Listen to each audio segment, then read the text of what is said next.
रूपा के ससुर जी की अचानक मृत्यु के बाद रूपा अपनी सास को अपने साथ ले आई थी। वैसे भी अकेले उम्र के इस पड़ाव में उनका गांव में रहना किसी भी दृष्टि से उचित नहीं था। रूपा और उसके पति विनय दोनों ही अच्छी जॉब में थे। उन दोनों की एक 10 साल की बेटी थी सलोनी। दिल्ली में अपना फ्लैट था।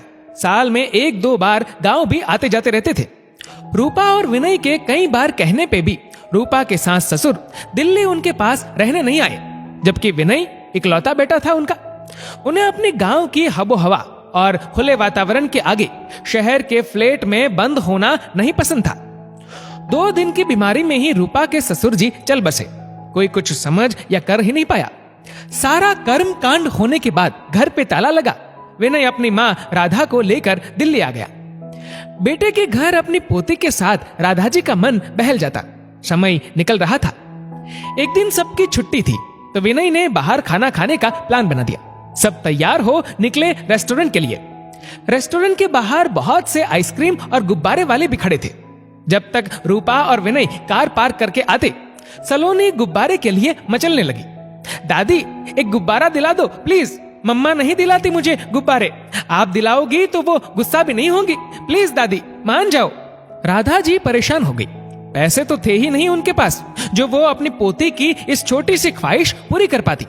जब तक पति थे उनसे पैसे ले लेती थी खर्चों के लिए, लेकिन यहाँ दिल्ली आने के बाद सारे खर्च रूपा या विनय करते थे। पति साधारण किसान थे तो कोई पेंशन भी नहीं थी। राधा जी की आंखों में आंसू झलक उठे। आज पति के जाने के बाद पहली बार खुद को इतना लाचार महसूस कर रही थी। बेटे बहू से कुछ मांगने में उन्हें शर्म आती और जरूरत की सारी चीजें वे लाते ही थे। किसी बात की कोई कमी ना होने देते दोनों, लेकिन हाथ खाली थे उनके। इतने पैसे भी नहीं थे कि अपने खुशी से अपनी पोती को कुछ दिला सकती थी। बहुत शर्म भी आ रही थी। बच्ची ने एक गुब्बारा मांगा, वो भी ना दे पाई। क्या सोचेंगी, कैसी दादी है मेरी। तब तक रूपा और विनय भी आ गए। सलोनी अपने पापा को देख उनसे गुब्बारे दिलाने की जिद करने लगी। सलोनी को गुब्बारे दिला सबने खाना खाया। रूपा को राधा जी थोड़ी उदास सी लग रही थी। माँ उदास सी क्यों लग रही है, शायद बाबूजी की याद आ गई होगी। ये सोच रूपा ने उस वक्त कुछ पूछना उचित ना समझ चुप रह गई। घर लौटते लेट हो गया। चलो सलोनी, जल्दी से कपड़े बदल, सोने चलो। आज तुम्हारा बैग मैं सेट कर देती हूँ, नहीं तो कल नींद नहीं खुलेगी। इतना कह रूपा ने सलोनी को उसके रूम में भेज दिया और खुद जल्दी से कपड़े बदल सलोनी का बैग सेट करने लगी। मम्मा, एक बात पूछूं? हाँ पूछो बेटा, लेकिन जल्दी से पूछ कर सोने चलो। दादी बहुत कंजूस है, एक गुब्बारा नहीं दिलाया मुझे, उल्टा गुब्बारा नहीं दिलाना पड़े इसलिए रोनी सी सूरत बना ली। मेरी तो नानी कूल है, जो बोलो वो झट से दिला देती है और कितने गिफ्ट्स भी देती है। दादी तो कुछ भी नहीं देती। 10 साल की बच्ची के मुंह से ये सुन रूपा को बहुत गुस्सा आया।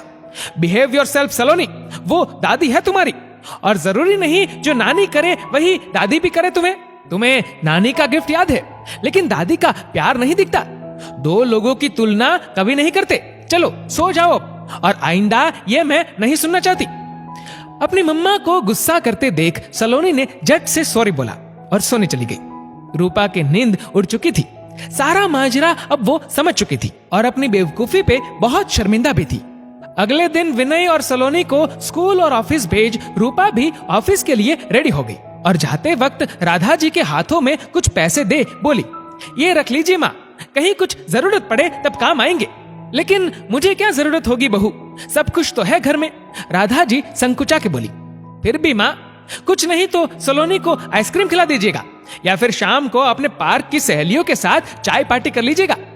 लेकिन बहू मैं, क्यों माँ, विनय देते तो भी आप मना करती क्या? नहीं ना, फिर मैं भी तो आपकी बेटी हूँ और आपकी बहू भी कमाती है माँ।